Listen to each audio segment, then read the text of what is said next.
রাজ্যে প্রতি মাসে 120 জন এইডসে আক্রান্ত হচ্ছেন। বর্তমান পরিস্থিতিতে মেয়েরাও এইডস আক্রান্ত হচ্ছেন। তাদেরকে খেলাধুলার প্রতি উদ্বুদ্ধ করার পাশাপাশি সাংস্কৃতিক চর্চার প্রতি মনোনিবেশ করাতে পারলে কিংবা সামাজিক কাজে তাদেরকে অংশগ্রহণ করাতে পারলে এইডসের মতো মারণব্যাধি থেকে তাদেরকে বের করে আনা সম্ভব।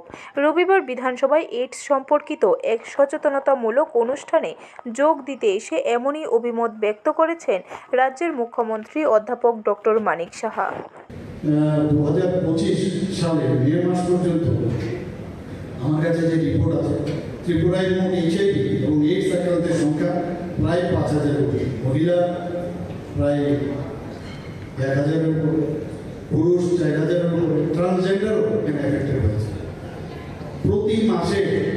কারণ এখন যদি আমি এই তথ্যগুলো যদি লুকিয়ে রাখি তাহলে লাভে লাভ হবে। আমার মনে হয় তথ্যগুলো জানানো দরকার।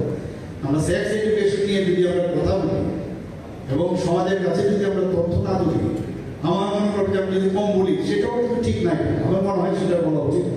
প্রতি মাসে রাজ্যে 120 জন নতুন নিচে এইডস সংক্রান্ত বিষয় নিয়ে এদিন আলোচনা করেন বিধায়ক রামপদ জমাতিয়া।